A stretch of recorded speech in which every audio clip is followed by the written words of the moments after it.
motorcycles are designed to stay upright. You know, they do all this work with the engineering and test it in the wind tunnels and that kind of thing. So at higher speeds, the bike is happy to just go along on its own without any input onto the steering from my hands, right? And I can steer a bit with my hips, or steer a lot with my hips, but at slow speeds, eventually it's going to want to topple over. And this one drill had such a massive impact when I was practicing for my motorcycle test. This gave me the biggest improvement out of any of the drills that I was doing, because it had a knock-on effect to all my slow speed maneuvers, cone weave, U-turn, you name it. This was the thing that really impacted that. And even now that I've had my full motorcycle license for quite a while, I still like busting out this drill because it just makes you a better rider, and also you can do it on any bike. So what's the drill? The drill is the slow speed race. It's amazing what a knock-on effect this has to all of your slow speed maneuvers, and that means when you're learning for your test and when you're doing your test, you're going to really improve. It's all about slow speed maneuvers. And then also in traffic, lights, junctions, roundabouts, you name it, it's all slow speed stuff. And the point of the slow speed race really is you want to be getting so slow that the bike is starting to wobble underneath you. And it's those little micro adjustments that you're doing to keep the bike from tipping over.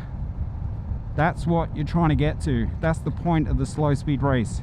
Okay, so what's the drill? The drill is the slow speed race. So I've just dropped it down into first gear, and now I'm trying to go as slow as I possibly can. So I'm just doing my fingers, squeezing and then releasing, squeezing and then releasing. I'll pull over and show you that. So I'll drop it down, half click up, down into first, try and get half click up into neutral, just check my mirrors and I was coming. So I'm just doing this action, small movements on the clutch lever just here. So like no gas, I'm just going to rest my hand there just for balance, but I'm just letting the clutch out with my left hand, pushing my feet. I've done a whole video on this, you can watch that, I'll put the link in the description. And this is all just with the clutch, letting the clutch out. And we're up to about 11k. I can pull it in, I can slow us down a bit. We're on a slight downhill, so we're probably going to freewheel. But over here, when you do your test in New South Wales, Australia, they want you to do fast idle friction zone. So that means they want you to use a little bit of gas and a little bit of rear brake. But for the purpose of this drill, which is the slow speed race, you're going to do whatever you're going to do to try and get your record, your slowest speed that you can do. And if that means just going to turn around, if that means using a little bit of rear brake and or not using any gas, that's up to you. But you just got to be aware that there might be a chance that during your test, especially over here in New South Wales, Australia, they might ask you to utilize fast idle friction zone, which is modulating the clutch, kind of holding the gas, the throttle in a fixed position, and just dragging a little bit of rear brake. But the point of the slow speed race really is you want to be getting so slow that the bike is starting to wobble underneath you. And it's those little micro adjustments that you're doing to keep the bike from tipping over. That's what you're trying to get to. That's the point of the slow speed race. It's not the fact that you're going slow, it's what that means. And what that means is the bike wants to tip over. Because obviously if you get to 0, you're really going to have to balance like one of those dudes on a pedal bike at the lights where they're stationary and they're really wobbling side to side. And you can see some people do that on a dirt bike doing hard enduro, where they can really just be stationary but really going side to to stop the bike from tipping over. But with a bike that's a little bit heavier, I mean, this isn't a heavy bike by any means.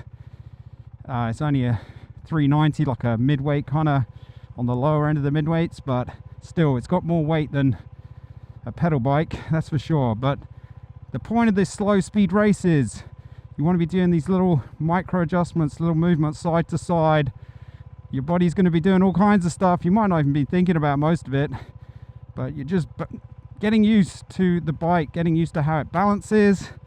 And this one drill had such a massive impact when I was practicing for my motorcycle test. This gave me the biggest improvement out of any of the drills that I was doing, because it had a knock-on effect to all my slow speed maneuvers, cone weave, U-turn, you name it. This was the thing that really impacted that, and I got it from a Moto Jitsu video that I was watching. And yeah, something as simple as just trying to go as slow as you can and then really trying to balance the bike out.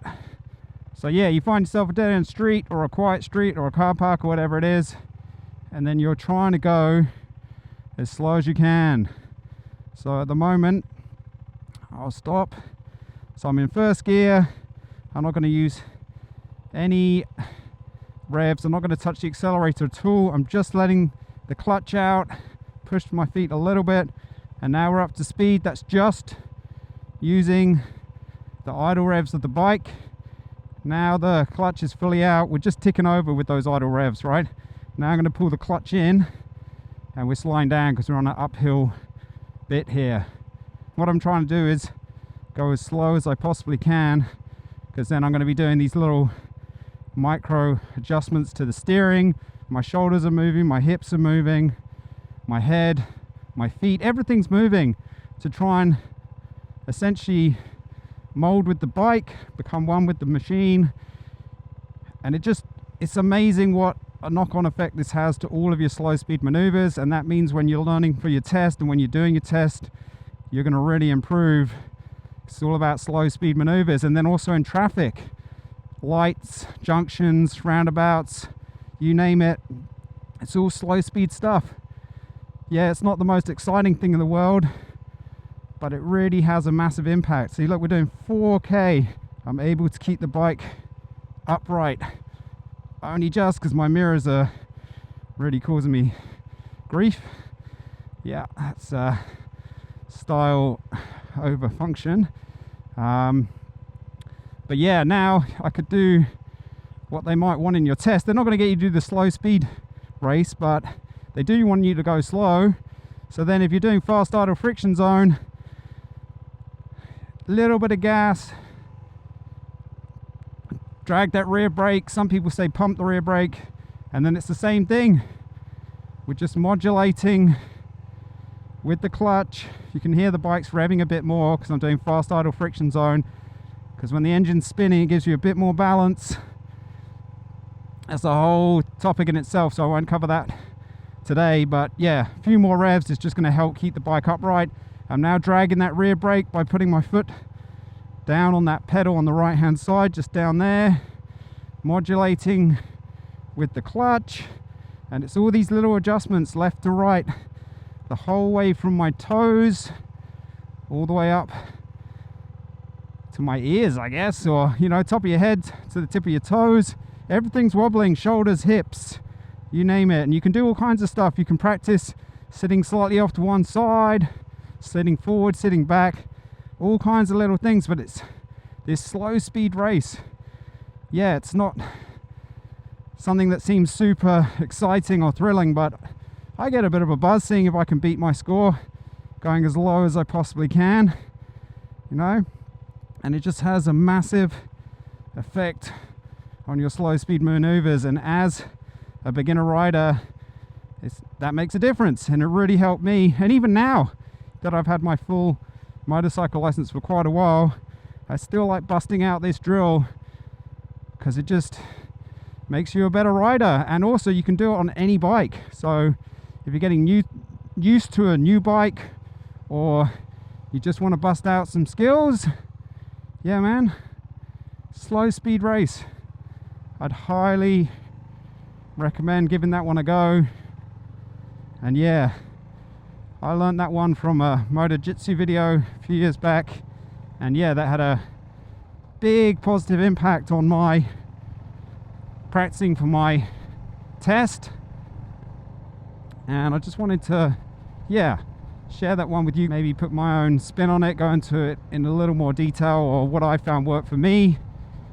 But yeah, definitely giving the credit to Motor Jitsu, who maybe gave credit to someone else if they didn't come up with it. But yeah, that slow speed race, so good for helping you out getting used to a bike, because as a beginner you're not used to any bikes. Potentially, if you're coming at it like I was, having never ridden a motorbike before, any bike was a new bike for me. Any bike, it was all completely new, completely novel, and that made a massive difference. Yes, I could ride a mountain bike, but the weight and the distribution of the weight is just so different. And just something I wanted to illustrate is that they are designed to stay upright. So at speed, the bike's going to do its own thing, and you can take your hands off of the handlebars and you can just steer with your hips. At slow speeds, when you're kind of under 20 kilometers an hour, so you know, around, say, let's just say for ballpark figures like 10 miles per hour or 15 kilometers an hour, like very low speeds, the bike is gonna start to want to tip over. And yes, you might be wanting to utilize that in some drills or some riding, but for what we're talking about now, the slow speed race is just trying to get you used to stopping the bike from tipping over by counterbalancing, using your body and the weight of your body to counterbalance the bike and stop it from tipping over. And the slower you go, the more you have to work at stopping that from happening.